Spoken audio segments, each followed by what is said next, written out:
The Apollo University, University of Leicester, 35 lakhs fees for 3-year BTech CSE UK. ఏముంది sir అంటే మీకు ఇంకేం ఆశలు కోరికలు అంటే సాధించాలనే ఆశయం ఏముంది సార్?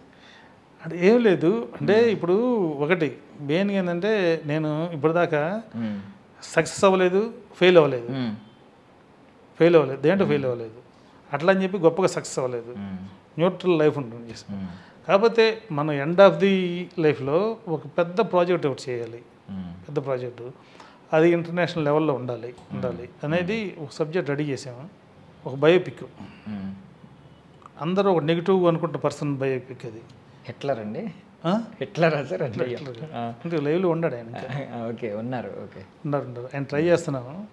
లెటర్స్ పంపించాం, ఇంకా రెస్పాన్స్ రాలేదు. చెప్పొచ్చు సార్ పేరు? ఇంకా వద్దంటారు? చెప్పొచ్చు. ఏముంది, విజయ్ మాల్యా. ఓ ఓకే ఓకే, ఇంట్రెస్టింగ్ పేరు. విజయ్ మాల్యా గారిది బయోపిక్ మొత్తం సబ్జెక్ట్ రెడీ చేసాము. ఎక్కడి నుంచి రైట్ ఫ్రమ్ వాళ్ళ తాతగారి దగ్గర నుంచి. వాళ్ళ తాతగారు అంటే బ్రిటిష్ వాళ్ళ దగ్గర ఫ్రీడమ్ ఫైటర్, బ్రిటిష్ వాళ్ళ దగ్గర డాక్టర్. ఓకే, అప్పుడులోనే కలకట్టాలో ఉండేవాళ్ళు అనమాట. అక్కడి నుంచి వాళ్ళ తాతగారి దగ్గర నుంచి మొత్తం తీసుకొని మొత్తం రెడీ చేసాం. సబ్జెక్ట్ రెడీ చేసాం. కాకపోతే ఆయన పర్మిషన్ కావాలి కదా. ఆయన పర్మిషన్ కోసం ట్రై చేస్తున్నాం. ఏం చెప్తారు సార్ ఆయన జీవితం గురించి? మీరేం చెప్తారంటే చాలామంది నెగిటివ్గా అని మీరే అన్నారు. ఇప్పుడు మొన్న ఇంటర్వ్యూ తర్వాత కొంచెం పాజిటివ్గా మాట్లాడిన వాళ్ళు కూడా ఉన్నారు. అంటే ఏమైందంటే ఇప్పుడు మనకి తెలిసిన నేను కూడా ఆడియన్స్లో ఉండే కదా. మనకి తెలిసిన విజయ్ మాల్యా వేరు, మనకి తెలియని విజయ్ మాల్యా వేరు. మనకి తన గురించి చాలామందికి తెలియదు. మనం ఎంతసేపటికి ఆ ఫ్యాషన్గా ఆ గర్ల్స్ తోటి అటాటా ఎంజాయ్ చేస్తుంటాడు లైఫ్, ఇదే తెలుసు తప్పితే దానికి ఒక స్ట్రాటజీ ఉండేది. ఇప్పుడు నేనే నా సినిమా రిలీజ్ చేయడానికి ఎలాంటి స్ట్రాటజీ ప్లే చేశాను, ఆయన ప్రోడక్ట్ని సేల్ చేయడానికి స్ట్రాటజీ ప్లే చేశాను. ఇప్పుడు ఆయన చేసిన దాకా అంతకుముందు ఎవరు ఏ ప్రోడక్ట్ చేసినా సరే కంపల్సరీగా ఒక మోడల్ కావాలి, ఒక బ్రాండ్ అంబాసిడర్ కావాలి అని చెప్పేసి చేసుకుంటూ ఉంటారు. ఫస్ట్ టైం ఆయన ప్రోడక్ట్కి ఆయనే మోడల్, ఆయనే బ్రాండ్ అంబాసిడర్. ఆయన ఇప్పుడు గ్లాస్ పెట్టుకుంటారు కదా. ఏంటంటే నా బిజినెస్ అదే కదా, ఆయన బిజినెస్ డ్రింకే కదా, మరి ఇప్పుడు గ్లాస్ ఉండాల్సిందే కదా ఇన్స్పైర్ కావాలంటే, అంతే కదా. ఇప్పుడు చాలామంది బిజినెస్ మ్యాన్ ఉన్నారు మనకి. ఎవరి గురించి మనం మాట్లాడుకోం, విజయ్ మల్లి గురించి మాట్లాడుకుంటాం. ఎందుకంటే పబ్లిక్లో ఉన్నాడు ఆయన. కొంచెం నలుగురు నడిచే దారిలో కాకుండా కొంచెం డిఫరెంట్గా వెళ్తున్నారు. సక్సెస్ అయ్యాడు. సరే, ఫెయిల్యూర్కి రకరకాల కారణాలు ఉంటాయి. నేను తీసుకుని ఏంటంటే ఫస్ట్ సక్సెస్ వరకే విజయ్ మాల్యా.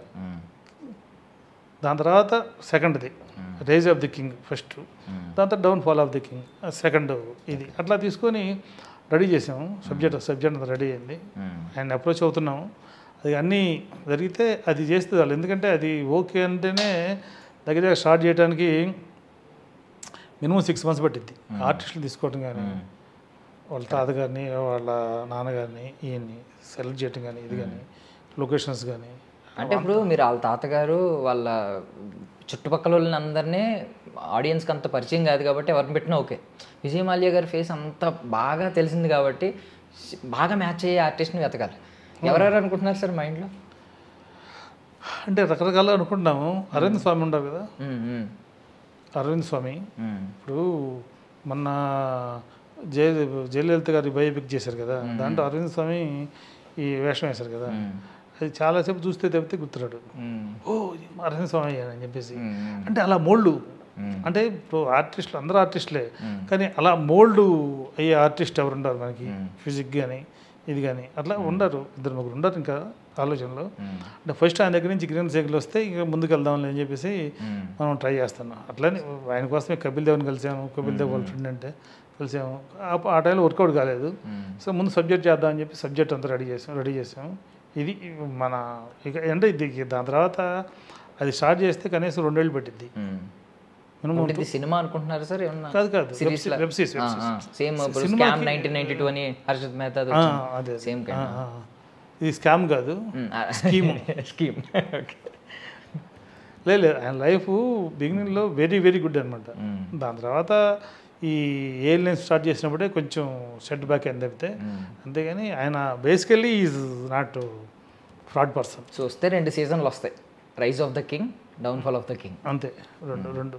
అంటే మనం ఏం చేసామంటే రైజ్ ఆఫ్ ది కింగ్నే మనం తీసుకున్నాం, డౌన్ఫాల్ ఆఫ్ ది కింగ్ ఆయనతో డిస్కస్ చేయకుండా మన మార్కెట్లో దొరికే బ్యాడ్ దీన్ని తీసుకొని మనం చేయలేం కదా. ఇప్పుడు ప్రతి చోట కూడా 2 ఉంటాయి, హెడ్ అండ్ టైల్. మనం కాయిన్ 1 సైడ్ చూసాం, అదర్ సైడ్ మనం చూడాలంటే ఆయనతో డిస్కస్ చేస్తే కదా ఏది ఎందుకు జరిగింది అనేది.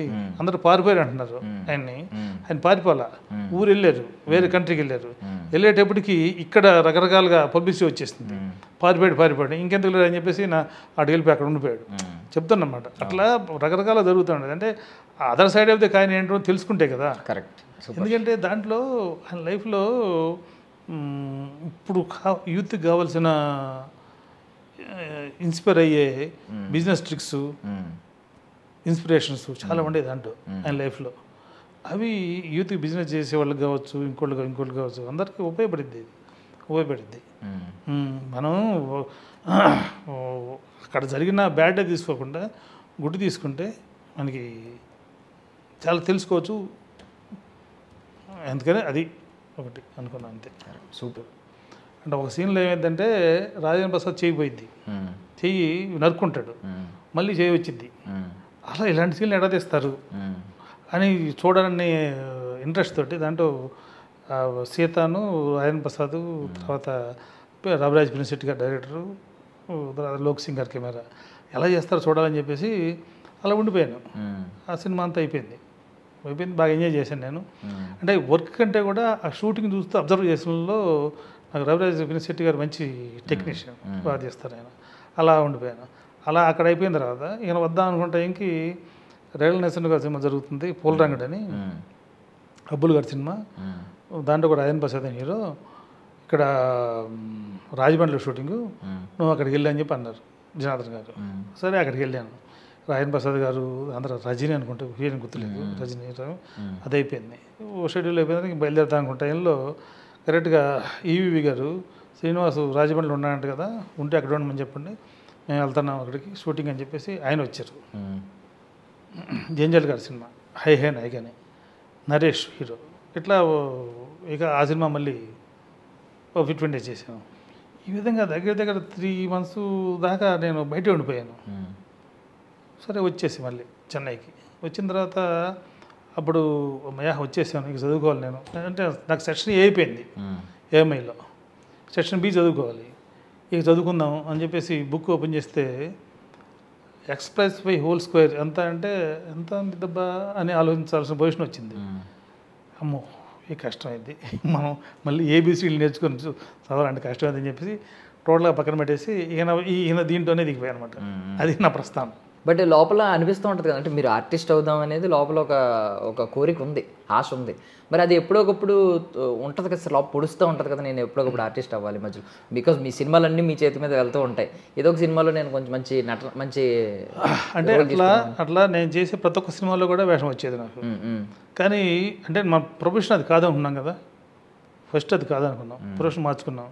అందుకని నేను వేయనని చెప్పకుండా ఫస్ట్ మా రంగారావు గారు కానీ వాళ్ళు కానీ